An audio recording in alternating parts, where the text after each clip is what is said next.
ہمیں لیکچر دیتی ہے، بہانے بناتی ہے، ہم سے غلط بیانی کرتی ہے، انٹرنیٹ کی سپیڈ سلو ہے، ماننے کو تیار نہیں ہے۔ ہم ای کامرس کا نعرہ کیسے لگا سکتے ہیں جب ڈیجیٹائزیشن کا یہ حال ہے ملک کے اندر؟ بلاول صاحب سے اس وقت تو مشورہ کیا جاتا ہے جب 26ویں آئینی ترمیم کرنے میں حکومت ڈھیلی پڑ جاتی ہے، جب پولیٹیکل سٹیک ہولڈرز کو آن بورڈ لینے میں وہ کامیاب نہیں ہوتے، لیکن انٹرنیٹ کے اوپر پیپلز پارٹی کو کبھی کوئی آن بورڈ نہیں لیا گیا، کتغنے لگاتے وقت آن بورڈ نہیں لیا گیا، ایسے بلز لاتے وقت آن بورڈ نہیں لیا گیا، پابندیاں لگاتے وقت آن بورڈ نہیں لیا گیا۔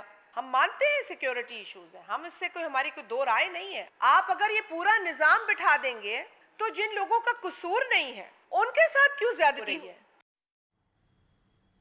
وزیر اعلیٰ پنجاب مریم نواز نے پنجاب کی دیہی خواتین کے لیے معاشی خود مختاری اور باعزت روزگار کے دروازے کھول دیے۔ 12 اضلاع کی 11,000 دیہی خواتین کے لیے 2 ارب روپے کا record package, C M Punjab livestock card کے اجراء کے ساتھ پہلی فارمر رہنمائی ایپ بھی متعارف کروا دی گئی۔ فصیح اللہ کی رپورٹ۔ پنجاب کی خواتین کے لیے 2024 کا سنہرا اختتام، باعزت روزگار کے دروازے کھل گئے۔ وزیر اعلیٰ مریم نواز نے 12 اضلاع کی 11,000 دیہی خواتین کے لیے 2 ارب کا ریکارڈ پیکج دے دیا۔ Chief minister life stock project کے تحت ملتان، خانیوال، لودھڑا، وہاڑی، بہاولپور، بھاول نگر اور رحیم یار خان، ڈیرہ غازی خان، لیا، مظفر گڑھ، راجن پور اور کوٹ ادو کے دیہاتوں میں خواتین کو باعزت روزگار کے لیے مفت گائے اور بھینسیں ملیں گی۔ C M livestock card سے 80,000 مویشی فارمر 27,000 روپے فی جانور بلا سود قرض لے سکیں گے۔ رجسٹرڈ ڈیلر سے 2,70,000 تک ونڈا، منرل مکسچر اور سائلج خرید سکیں گے۔ مویشیوں کی دیکھ بھال میں آسانی کے لیے اینیمل آئیڈینٹی ٹریسیبلٹی سسٹم کے ساتھ فارمر کے لیے ہیلپ لائن بھی فنکشنل کر دی گئی۔ آن لائن رجسٹریشن کی سہولت بھی دستیاب ہوگی۔ وزیر اعلیٰ مریم نواز نے کہا ہے کہ دیہات میں رہنے والی خواتین کو نظر انداز نہیں کر سکتے۔ پنجاب کے لائف سٹاک فارمر کا بھرپور ساتھ دیں گے۔ لائف سٹاک کارڈ کے ذریعے 4 لاکھ جانور میٹ ایکسپورٹ کے لیے تیار ہوں گے۔ دودھ اور گوشت کی پیداوار بڑھانے سے مقامی ضروریات کے ساتھ ایکسپورٹ بھی بڑھیں گی۔ کراچی میں مذہبی جماعت کی جانب سے 10 سے زائد مقامات پر دھرنوں کا سلسلہ جاری ہے۔ شہر بھر میں ٹریفک کی روانی متاثر ہونے سے شہریوں کو شدید مشکلات کا سامنا ہے۔ اس وقت شہر قائد میں ٹریفک کی صورتحال کیا ہے، بتائیں گے ہمارے نمائندے رانا خالد محمود۔ جی خالد۔ جی بہت شکریہ۔ میں اس وقت مین شاہراہ فیصل ناتا خون برج کے اوپر موجود ہوں اور گزشتہ 4 روز سے مذہبی جماعت کی جانب سے شہر کے 10 سے زائد مقامات پر دھرنوں کا سلسلہ جاری ہے۔ میرے کیمرہ کو دکھا سکتے ہیں کہ یہ مین شاہراہ فیصل کا برج ہے جس کے اوپر میں موجود ہوں اور اس سے 1 فرلانگ کے فاصلے پر احتجاجی جو ہے دھرنا یہاں پر جاری ہے، جس میں خواتین اور مرد اور بچے ان کی بڑی تعداد اس میں موجود ہے۔ مختلف مقامات پر جو ہے وہاں پہ بندشیں کھڑی کر کے ان شاہراہوں کو بند کر دیا گیا ہے، جبکہ ٹریفک کی جو آمد و رفت ہے وہ پوری طرح سے جو ہے مفلوج ہو کر رہ گئی ہے، جبکہ ٹریفک پولیس کی جانب سے جو متبادل راستے فراہم کیے گئے ہیں وہاں پر بھی ہمیں ٹریفک کا رش دیکھنے میں نظر آیا ہے اور شہر کراچی کی جو عوام ہے وہ شدید پریشانی کا شکار نظر آتی ہے ان دھرنوں کی وجہ سے۔ پبلک ٹرانسپورٹ مکمل طور پر بند ہے، جن علاقوں میں دھرنے کا سلسلہ جاری ہے وہاں پر پبلک ٹرانسپورٹ موجود نہیں ہے، جس کی وجہ سے جو شہر کے مکین ہیں وہ پریشانی کا شکار نظر آتے ہیں۔